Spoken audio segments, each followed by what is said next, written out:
The first incredible thing is that it's taken a staggering 14 years for us to get a sequel to the amazing first film, written and directed again by Brad Bird.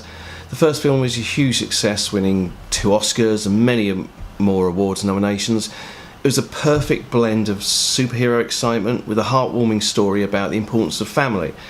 Where the first film focused on Mr. Incredible, voiced by Craig T. Nelson, this time it's Holly Hunter's Elastigirl that is in the spotlight. Fear not, this isn't a case of gender switching for switching's sake. As was established in the first film, the public has turned against superheroes because of the destruction of property when they fly into action. I think Superman got on pretty lightly in Man of Steel, it seems. So it's down to Elastigirl to show the world how important supers are and that they can be trusted, while Bob stays at home with the ever-active Dash, the tantrum-throwing Violet, and little baby Jack, a baby who's developing some pretty incredible powers of his own. The film picks off where the last one left off, literally. The Underminer has burst up from below the city, and it's up to Bob and Helen to leap into action to try and stop them demolishing the city. While they're busy being heroes, Violet and Dash try to help against their parents' instructions, all the while desperately trying to palm off Jack to the other. So seamlessly does this film follow on from the original, it's as if the first was the first half of a larger story. It's only when you compare stills from both films that you can see that the original animation, which looked great, is vastly improved upon now. The rich and instantly recognisable colour palette is a feast for the eyes, and the action is as frantic as it is engrossing. Brad Bird has established such an engaging atmosphere where both the Incredibles films are about a family who happen to have superpowers rather than heroes with amazing powers that the film tries to make you associate with.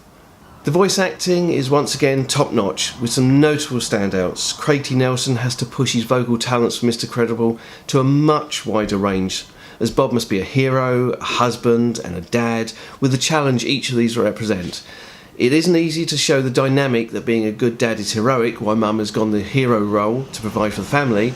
A lesser writer-director would put the man down to make the woman look better. Bird shows that, even if Bob initially struggles with a stay-at-home routine, each member of the family is equally important. Holly Hunter again blows me away with her voice acting for Elastigirl. She imparts both strength and love into her portrayal. We see a little more of Frozone this time, and you can never get enough Samuel L. Jackson, let's face it. We're also introduced to a bunch of new supers who billionaire Winston and Evelyn Devor have brought together as they look to challenge the public's perception of supers in hopes that the law will be changed to allow them to return to protect the world. They have some freaky superpowers, with one being particularly interesting and useful, even if we have seen her power set before in the X-Men universe. One scene that was a real standout for me was when Elastigirl enters a building in search of the film's main villain. It's so well designed, so brilliantly animated and atmospherically lit that you really feel her life is in danger in a way that I don't think any live-action superhero films have yet managed. Of course, with new characters, new supers and new villains to cram in, not everyone can get enough screen time. Jack is hilarious and we spend a lot of time with him, and we get to appreciate the strain of being a super and how to hide it from Violet's perspective. But we don't have much time with Dash this time round. Much of his best scenes are actually seen in the trailer. The story is pretty thin, but that's because the focus of the film is on the characters. The animation is flawless, the voice acting some of the best I've heard, the pacing is good with plenty of action, and the film has the heart and warmth of the first one. Now, is it as good as the original? That's a tough one. I'm tempted to say not quite, but to be fair I need to watch it a couple more times to really make up my mind. That said, it's a great family film.